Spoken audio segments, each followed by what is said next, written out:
네, 오늘 전 주신 말씀을 통해서 하나님의 뜻은 실패하지 않습니다 라고 하는 제목을 가지고 하나님의 말씀을 증거하겠습니다. 5만 번의 기도 응답을 받은 기도의 사람 조지 뮬러입니다. 그는 2,000명 이상의 고아를 길러냈습니다. 그런데 조지 뮬러는 정작 그가 청소년 시기에는 동네의 불황자였습니다. 아버지의 돈을 훔쳤고 친구와 어울려서 못된 짓을 하다가 결국에는 교도소까지 가게 되었습니다. 그런데 이렇게 방탕한 삶을 살았던 조지 뮬러가 목사님에게 상담을 받고 그의 마음이 변화되었습니다.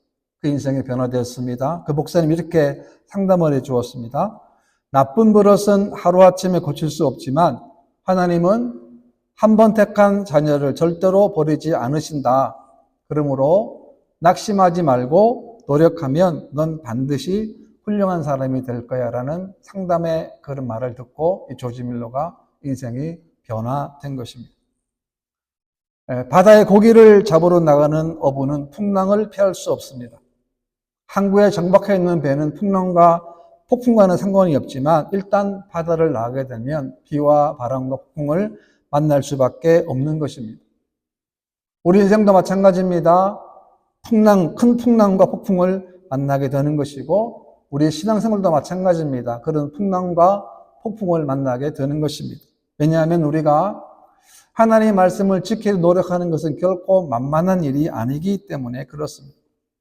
말씀을 지키려고 눈물을 흘리고 때로는 슬퍼하고 때로는 가슴 아파하는 것이 바로 우리의 현실이기 때문에 그렇습니다. 비바람의 고난을 견딘 꽃이 아름답게 열리는 것처럼 우리 인생도 그렇습니다. 우리 신앙도 마찬가지 아니겠습니까? 그런 고난과 혼란과 역경을 견딘 이후에 영광의 멸류관을 우리가 받게 되는 것입니다. 성도는 고난과 핍박 속에서 성장하고 핍박 속에서 온전한 신앙으로 거듭나게 되고 성장하게 되는 것입니다. 우리가 인생을 되돌아보면 언제 믿음이 가장 많이 자랐습니까? 예외가 없을 것입니다. 대부분 고난 중일 것입니다. 혼란 중일 것이고 핍박 중일 것입니다. 언제 목숨을 기도했습니까? 마찬가지예요. 고난의 가장 끝자락에 있을 때, 아무런 도움을 받을 수 없는 극한 상황에 있을 때에 비로소 하나님께 나와 눈물로 애통하며 자복하며 통회하며 하나님께 부르짖는 것, 그것이 우리의 삶인 것입니다. 하나님 왜 고난을 허락하십니까? 하나님은 고난을 통하여 우리들에게 정금 같은, 순금 같은 신앙을 가지길 원하시기 때문에 하나님은 저희들에게 그런 고난을 허락해 주시는 것입니다. 그것이 바로 하나님의 방법이 되는 것입니다. 저는 오늘 본문에서 세 가지로 교훈을 얻고자 합니다. 첫 번째는 믿음의 동력자들이 중요합니다. 24절 말씀 보게 되면 사도들이 노임에 그 동료에게 가서 제사장들과 장로들의 말을 다 알리니라고 했습니다. 여러분, 사도들이 어떤 일을 당했습니까? 성전 미문에 있는 사람을 고쳐 주었는데 그 일로 말미암아 감옥에 가게 됐어요. 얼마나 억울한 일입니까? 다시 사도들은 감옥에서 나왔습니다. 그리고 그들은 다른 곳으로 가지 않고 어디 갔습니까? 동료들이 있는 곳으로 찾아갔습니다. 지금 당장 박해를 피할 곳을 찾거나 자기 집에 간 것이 아니라 성도들이 있는 곳으로 갔다라는 것입니다. 또한 베드로는 그들에게 그동안의 재판 과정을 상세하게 다 알렸다라고 하는 것입니다. 오늘 저와 여러분들 마찬가지 아니겠습니까?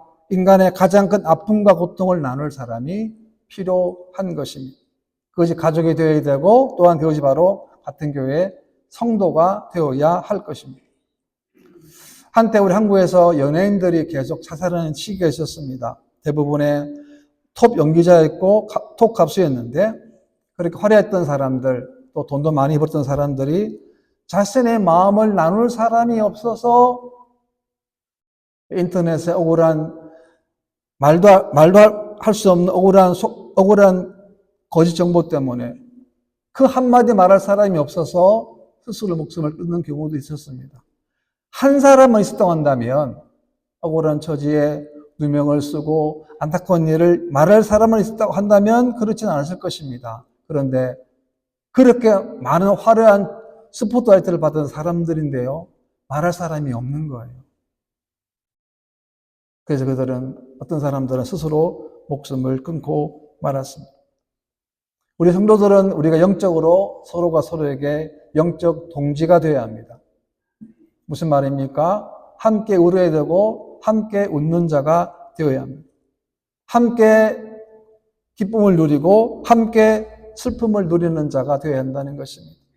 성경에 보게 되면 수많은 사람들이, 수많은 지도자들이 바로 이런 일을 했습니다. 모세가 보게 되면 모세에게는 아론과 훌이 있었어요. 모세가 아말렉과 싸움할 때 산 위에서 손을 들고 기도했을 때 손이 피곤하지 않겠습니까? 얼마나 들겠습니까? 우리가 손 들고 1시간 들 수 있겠습니까? 못 들어요.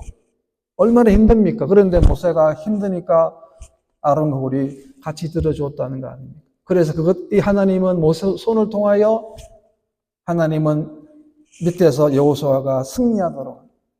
왜? 그만큼 중요하고 필요하기 때문에 그렇습니다. 우리는 다 손을 드는 자들이에요. 왜? 내가 손을 들어야 할 때도 있지만 우리가 다른 사람의 손도 들어야 할 때도 분명히 있기 때문에 그렇습니다. 그것이 뭡니까? 영적 동지라는 것입니다. 영적 동력이라고 하는 것입니다. 느헤미야 3장에 보게 되면 수많은 사람들 이름이 기록했습니다. 왜 그렇게 많은 사람 이름을 열거했겠습니까? 그 이유는 느헤미야가 한 일이 자기 혼자 한 일이 아니고 수많은 사람들과 함께 일했기 때문임을 강조하기 위해서 그렇게 많은 사람 이름을 기록해 놓았습니다. 로마서 16장 말씀을 보게 되면 사도 바울은 자신을 도왔던 사람 이름을 열거해 놨어요. 구체적으로 어떤 일을 했는지는 모르지만 그 사람은 한 사람 이름을 기록해 놓았습니다. 얼마나 가슴 저미는 이름이었겠습니까? 우리가 보아서는 잘 몰라요. 그런데 바울 자신은 그렇게 감동이 되는 가슴에 사무치는 사람들 이름을 기록해 놓았다라고 합니다. 우리도 그런 사람이 있어야 되고 우리도 그런 사람이 되어야 하는 것입니다. 내가 아픔 당할 때, 내가 고난 당할 때, 내 기쁨이 있을 때 가장 먼저 말할 수 있는 사람, 가장 내 속마음을 털어놓을 사람이 우리가 있어야 한다는 것입니다. 링컨은 이런 말을 했는데 이런 소원을 가지고 살았다고 합니다. 내가 바라는 것이 있다면 내가 있음으로 해서 이 세상에 더 좋아졌다는 것을 보는 일이다라는 이런 소원을 가졌다는 게 무슨 말입니까? 나 때문에 다른 사람이 행복했으면 좋겠다라는 것. 나 때문에 다른 사람들도 기뻤으면 좋겠다라는 그런 소원을 가지고 살았다라고 하는 것입니다. 여러분 구원받은 성도들은 이런 삶을 살아야 되지 않겠습니까? 누군가 넘어졌다고 한다면 우리가 당연히 손을 잡고 일으켜 세워 주어야 하는 것입니다. 누군가 함께 울 때 울어 주어야 합니다. 힘이 들 때 함께 기도해 주는 성도가 되어야 하는 것입니다. 그 일을 하기 위해 하나님은 교회라고 하는 귀한 교회를 하나님이 허락해 주셨습니다. 예수님 말씀하셨습니다. 수고하고 무거운 짐진 자들아 다 내게로 오라고 하셨어요. 우리 인생의 무거운 짐을 예수님께 다 맡겨 놓아야 합니다. 동시에 우리는 우리의 짐을 교회 안에서도 서로가 서로를 통해서 잘 나눠야 합니다. 어떻게 나눌 수 있겠습니까? 가장 중요한 게 뭐냐면 중보 기도하는 것. 우리가 함께 기도하는 것. 목사도 성도들을 위해서, 여러분들도 저를 위해서, 또 우리 자녀들을 위해서, 여러분들의 가정과 일터와 사업장을 위해서 우리가 하나님께 날마다 구하는 것, 이것이 뭡니까? 교회가 해야 할 일이고 동력하는 일인 것입니다. 그 다음에 두 번째는 하나님의 뜻은 십자가의 고난이라는 과정을 통해 이루어진다는 것입니다.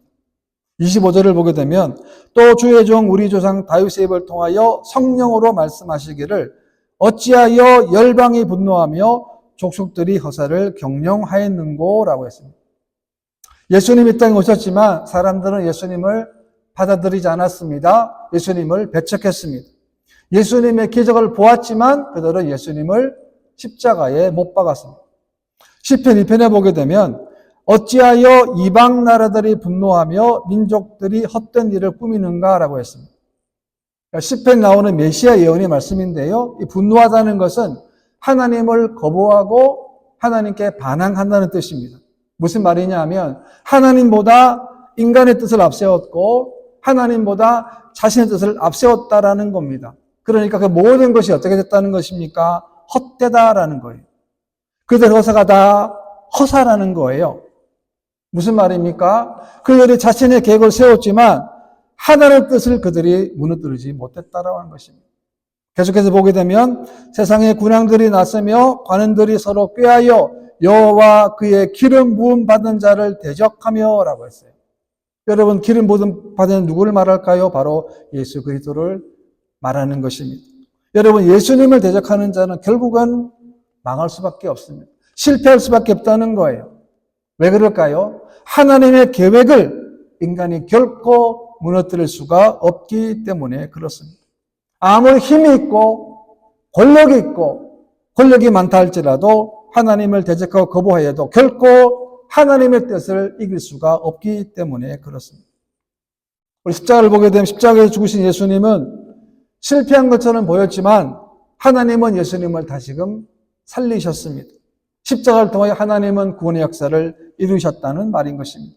26절 말씀에도 보게 되면 세상의 군왕들이 나서며 관리들이 함께 모여 주와 그의 그리스도를 대적하도다 하신 이로소이다라고 했어요. 마찬가지 아닙니까? 힘 있는 자들이, 군왕들이 예수님을 배척했다는 것입니다. 여러분, 아무리 세상에 힘이 있고 권세가 있고 능력이 있다 할지라도 하나님의 주권을 결코 그 누구도 이길 수 없는 거예요. 하나님은 전능자이시기 때문에 그렇습니다. 그 하나님 바로 우리의 아버지 되시는 것입니다. 아무리 대적하고 의논하고 한다, 반역한다 할지라도 하나님이 어떻게 하십니까? 꺾는다는 거예요. 몇 년 전 선교 기사를 보니까요, 하루에 평균에 8명 이상의 예수 믿는 사람들이 믿음과 신앙 때문에 목숨을 잃고 있다고 합니다. 놀랍지 않습니까? 그리고 매일입니다. 매일 26개 교회가 전 세계적으로 공격을 당한다고 합니다. 이런 고난과 이런 핍박이 있어도 예수님의 복음은 결코 그 누구도 이길 수 없습니다. 무슨 말입니까? 하나님의 구원 계획을 그 누구도 깨트릴 수가 없는 것입니다. 그것 때문에 우리가 살아있는 것이고 그것 때문에 우리가 지금도 숨쉬는 것입니다. 베드로는 4장 말씀 보게 되면 오직 너희가 그리스도의 고난에 참여하는 것으로 즐거워하라. 이는 그의 영광을 나타내실 때에 너희로 즐거워하고 기뻐하게 하려 함이라 라고 했어요. 예수님 때문에 당하는 고난이 있습니다. 핍박이 있습니다. 고난을 부끄러워하거나 낙심하지 말라는 거예요. 예수님 말씀대로 살다 보면 손해를 보기도 하고 오해를 당하기도 합니다. 그러나 예수님 때문에 당하고 있는 고난이 있다면 그 신앙은 좁은 길로 가는 거예요. 그런데 만약 우리가 예수를 믿는데도 고난이 없다고 한다면 그 신앙은 심각하게 한번 자신을 되돌아보아야 할 것입니다.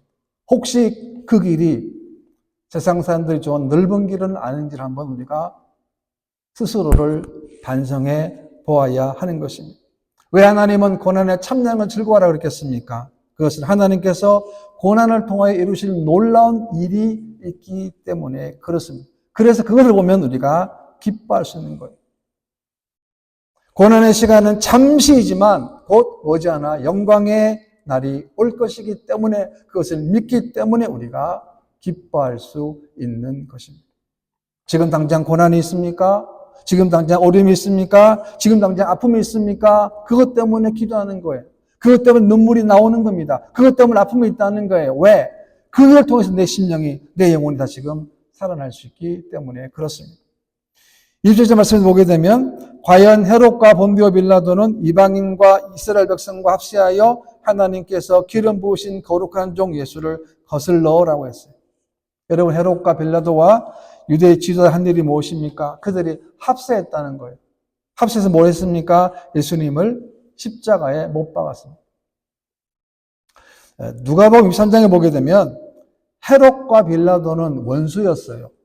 원래 원수였지만 하나님 나라를 대적하고 예수님을 죽이는 데는 친구가 되었습니다. 성경에 보게 되면 전에는 원수였으나 당일에는 서로 친구가 된다라고 성경은 기록해 놓았습니다.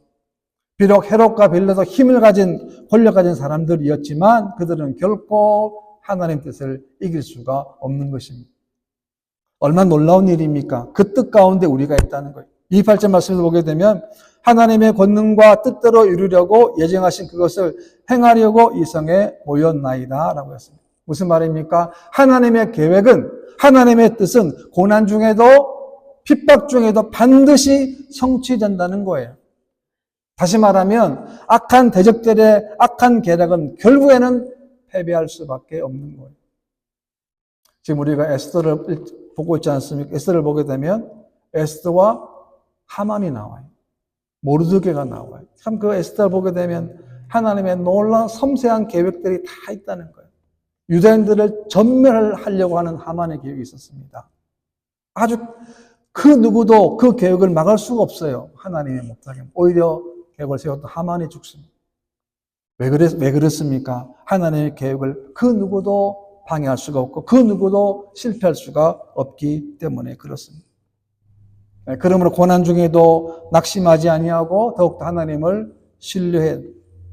다 이해하지 못한다 할지라도 우리는 하나님의 뜻을 따라 살아가야 하는 것입니다. 왜냐하면 예수 믿는 신앙생활은 절대로 꽃밭이 아닙니다. 고난의 길이기 때문에 그렇습니다. 그 길을 우리는 믿음으로 뚫고 나아가는 것입니다. 그 다음에 세 번째는 하나님의 뜻은 영혼 구원입니다. 그들의 기도 제목이 뭐냐면 복음을 잘 전하도록 하는 것이 바로 기도 제목인데요. 29절 말씀 보게 되면 주여 이제도 그들의 위협함을 굽어보시옵고 또 종들로 하여금 담대히 하나님의 말씀을 전하게 하여 주시오며 라고 했습니다. 여러분 교회가 문제가 생겼습니다. 어떻게 문제를 풀어야 되겠습니까? 다른 게 아니에요. 기도입니다. 기도. 연설도 아니고 상담도 아닙니다. 회의도 아닙니다. 논의도 아니에요. 문제 생길 때는 뭐 해야 됩니까? 하나님께 기도해야 되는 것입니다. 어떤 기도의 내용이었습니까? 원수들의 위협함을 굽어달라는 것입니다. 무슨 말입니까? 초대교회가 예수 믿는 것 때문에 수많은 고난과 어려움이 찾아왔다는 거예요. 그러나 그들은 그 많은 고난과 박해 가운데도 하나님을 신뢰하고 하나님을 의탁했다라고 하는 것입니다. 우리가 세상 가운데 고난 당하는 거 하나님 모르실까요? 모르겠습니까? 하나님 외면하시겠습니까? 네가 알아서 하라는 그렇지 않습니다. 하나님은 우리가 고난 당할 때 분명히 그 고난의 답을 다 가지고 계신다는 거예요. 하나님은 참새 한 마리도 하나님이 허락하지 아니하시면 떨어지지가 않는 거예요. 이 세상 모든 만물도 마찬가지. 우리 설령 이해 안 되는 일을 당한다 할지라도 그 안에도 분명한 것은 하나님의 놀라운 섭리가 담겨 있다라고 하는 거예요. 그 사랑을 안다면 우리가 문제 생길 때 어떻게 되겠습니까? 기도해야 하는 것입니다. 또한 그들은 뭘 기도했습니까? 하나님 말씀을 담대하게 전할 수 있도록 기도했습니다. 오늘 우리가 이 땅에 살아갈 동안에 가장 중요한 기도 제목이 무엇이겠습니까? 그것은 영혼 구원인 것입니다. 영혼을 살리는 것입니다. 예수님 왜 이 땅에 오셨습니까? 왜 십자가에서 왜 죽으셨습니까? 우리를 살리기 위한 거예요. 우리 영혼을, 우리의 삶을, 우리의 모든 것들을 살리기 위해서 이 땅에 오셨습니다.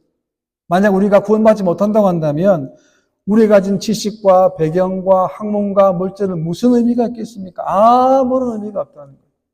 무슨 의미가 있습니까? 그런데 예수님 때문에 의미가 있는 거예요. 고난도 의미가 있습니다. 아픔에도 의미가 있다는 거예요. 그렇기 때문에 우리는 고난 위기 가운데서도 하나님의 사명을 절대로 잊지 말아야 하는 것입니다. 하나님이 왜 나를 부르셨는가? 하나님 왜 새교회를 허락해 주셨는가? 하나님 왜 카나다에 살게 하셨는가? 왜 하나님 나에게 밴쿠버에 살게 하셨는가? 우리가 생각해 보아야 하는 것입니다. 또한 우리가 부르셨다고 한다면 사명을 맡겨주셨는데 우리가 지금 나의 사명은 무엇인가라는 것. 내가 어떤 사명을 우리가 가지고 어떤 모습으로 우리가 살아야 될 것인지 우리가 한번 고민하고 우리 자신을 뒤돌아 보아야 하는 것입니다. 여러분 교회 사명이 무엇입니까? 예배의 사명이 있습니다. 기도의 사명이 있습니다. 전도의 사명이 있습니다. 사랑과 긍휼의 사명이 있다는 것. 이 사명을 우리가 끝까지 마지막 때까지 완수하는 것입니다. 3절 말씀 보게 되면 손을 내밀어 병을 낫게 하시었고 표적과 기사가 거룩한 종 예수의 이름으로 이루어지게 하옵소서 하더라라고 했어요. 그들은 다른 것이 아니었어요. 사람이 아니었어요. 베드로가 아니었습니다. 요한도 아니었습니다. 그들은 예수님의 이름을 의지했다는 거예요. 우리가 마지막 때까지 사람이 아닙니다. 예수님의 이름이 우리 가운데 드러날 수 있는 그런 삶 되도록 날마다 기도하시기를 바랍니다. 하나님께서 표적 기사를 주신 것은 왜 그렇습니까? 그 표적 기사를 통해서 영혼을 구원하도록 하기 위해서 표적 기사를 주신 거예요. 한국교회가 그렇게 크게 부흥된 가장 근본적인 원동력은 물론 기도도 많이 했겠지만 이런 표적 기사들이 나타났기 때문에. 저도 교회 가봤잖아요. 저도 아버지 교회 있다가 서울에 와서 가보니까 예배 끝난 다음에 목사님이 말씀으로 아픈데 손 던지라는 사람이 하시더라고요. 그래서 좀 저는 생소했는데, 목사님이 오늘 무슨 이런 질병이 났습니다는. 와, 기적이 막 나타나요. 그러니까 기적을 보고 표적을 보고 사람들이 몰려온 겁니다. 하나님 왜 주셨을까요? 그 기적과 표적을 통하여 그 사람이 교회에 나와서 영혼 구원받기 위해서 한 겁니다. 마찬가지입니다. 그런 의미로 기도한 것입니다. 30절 보십시오. 빌기를 다음에 모인 곳이 진동하더니 무리가 다 성령에 충만하여 담대히 하나님의 말씀을 전하리라. 네, 기도를 마쳤는데 진동이 왔습니다. 놀라운 일 아닙니까? 여러분, 기도를 많이 하는 거 정말 중요해요. 그러나 더 중요한 게 뭐냐면 기도를 마친 다음에 무엇을 하느냐가 더 중요한 거예요. 그러니까 기도 자체가 목적이 아니라는 거예요. 뭐가 목적인 겁니까? 기도를 통하여 성령 충만을 통하여 하나님의 말씀을 전하는 것이 목적이 되어야 한다는 것입니다. 그래서 성령 충만하게 될 때 어떤 일이 벌어졌습니까? 담대하게 하나님의 말씀을 전하게 되었다라고 합니다. 32절 말씀 보게 되면 믿는 무리가 한 마음과 한 뜻이 되어 모든 물건을 서로 통용하고 제 재물을 조금이라도 제 것이라 하는 이가 하나도 없더라라고 했습니다. 여러분, 성령 충만한 마음이 다른 게 아닙니다. 교회가 어떻게 되는 것입니까? 한 마음과 한 뜻이 되는 거예요. 제 재물을 조금이라도 제 것이라 하는 이가 하나도 없더라. 하나도 없더라. 그것이 뭡니까? 초대교회 성령 충만의 역사라고 하는 것입니다. 성령 충만의 가장 좋은 모습이 뭡니까? 그 안에 하나님의 사랑으로 가득 차고 그 사랑이 드러나게 된 것입니다. 여러분, 초대교회의 코이노니아, 즉 교제와 나눔은 모든 것을 공동의 것으로 생각하는 데서부터 나누어졌다라고 합니다. 제 것이라고 조금도 생각한 사람이 없다. 그래서 그들은 한 마음과 한 뜻이 될 수가 있었습니다. 저도 집을 정리하면서 그동안 많은 걸 버렸는데요. 또 너무나 귀한 것, 많이 사놓았던 것을 제가 한 2주 동안 필요하신 분들 드렸지 않습니까? 다 드리고 싶어요. 정말로 다 드리고 싶어요. 왜냐하면 쓸 수 있거든. 기한이 있는 것이고. 거기 손을 안 댔던 것. 제가 이제 조금 생각해 본데 그런 마음이지 않았을까? 초대교회 성도들이. 내 것이 아닐까. 다 드리고 싶어요. 모든 드리고 싶어요. 왜? 그게 뭡니까? 성령 충만의 마음이라고 하는 거예요. 우리가 남은 생애 동안에 이런 모습을 사는 여러분 되시기를 바랍니다. 말씀을 마칩니다. 하나님의 뜻은 절대로 실패하지 않습니다. 하나님의 계획은 절대로 실패하지 않습니다.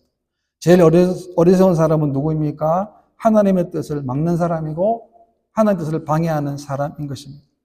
하나님은 어떤 일이 있어도 하나님의 일을 이루어 가십니다. 그것이 세계교회도 마찬가지고 여러분 개인과 여러분 가정과 여러분 자녀도 마찬가지입니다. 왜요? 우리가 하나님의 자녀이기 때문에 그렇습니다. 이런 믿음 승리할 수 있는 저와 여러분 되시기를 주님의 이름으로 축원합니다.